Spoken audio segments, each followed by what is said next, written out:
Okay. I'm Alison COF, and today I'm going to be talking about minimum wage and how I feel that an increase in minimum wage will have a positive effect on our economy. So I'm going to go through how it'll strengthen our economy, how it'll decrease the unemployment rate, and how it also decrease the poverty level. First, I want to start off by asking, by show of hands, if anyone has a job right now, full-time or part-time. And then I'm going to ask if anyone previously had a job before. So I'm just going to assume that half of you about worked at minimum wage, because I don't feel it's appropriate to ask how much you guys make or make. And so recently the California minimum wage was increased to $10 an hour. And we're lucky because we have our own set minimum wage, but 21 other states, they go by federal minimum wage, which is about $7.25. So I'm going to start by talking about how it strengthens the economy. So it'll give consumers more money and more purchasing power, which allows them to buy more products. And by doing this, helps both small and large businesses because it brings in more revenue. In July of 2015, there was a survey that found that 3 out of 5 small businesses supported a gradual increase in minimum wage to $12 an hour. So this reports that small business owners say that an increase would immediately put more money in the pocket of low-wage workers, who will then spend money on things such as housing, food, and gas.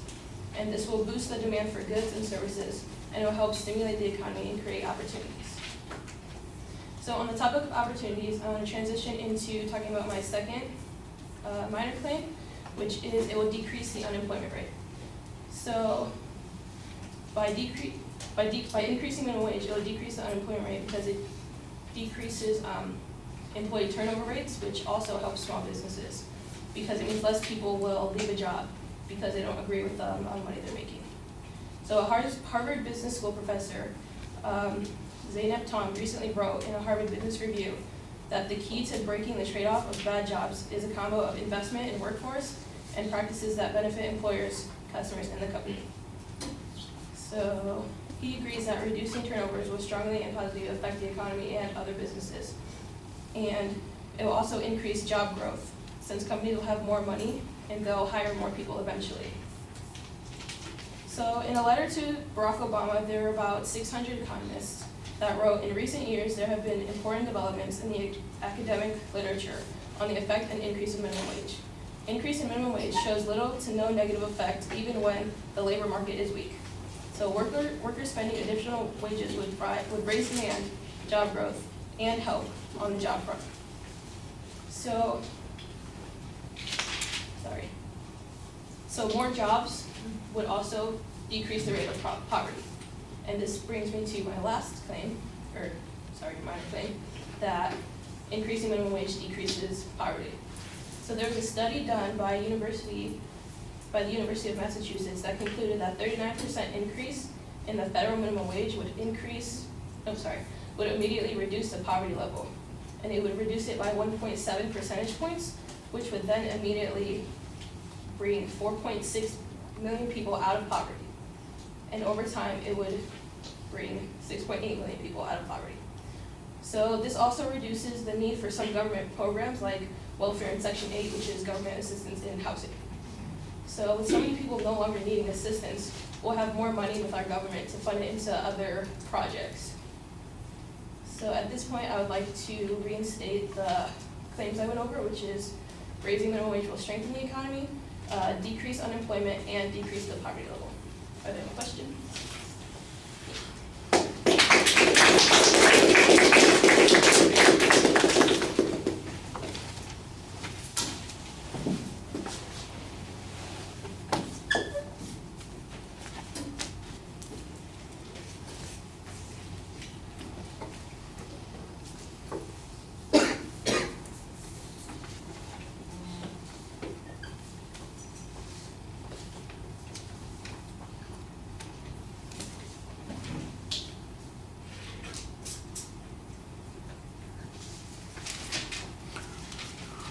All right, you've got a clear statement of the proposition, a good preview of what the structure is. I think you could use a little bit more on the controversy and the background on this, what people have said and why do you believe that those inferences are inaccurate.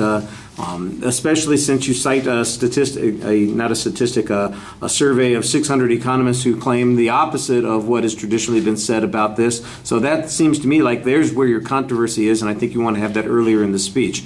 Structurally, you signpost the points in the body of the speech. They were relatively clear. I thought that was okay. You explained the concept of strengthening the economy on the first point, but your documentation here is very hypothetical in nature, and it sounds like at one point you're quoting the people who were surveyed, the business owners who were surveyed and thought that this would have a benefit, but there wasn't any statistical data on that point, and I thought that was really a little problematic. I think you need something that's more involved on that. The argument from the 600 economists, I think that that's an interesting point to try and mitigate the negative effects of increasing the minimum wage, but I was waiting for the data that said that it would have the positive effects that you've talked about, and I didn't hear any data from them, so I thought that that was a little bit problematic. On the third point on poverty, I thought you had a good piece of information from the University of Massachusetts study that cited what the potential decrease would be. I thought that that was pretty effective. That was actually a pretty strong argument when it comes to your documentation there, and I thought that that worked effectively. All right, thank you.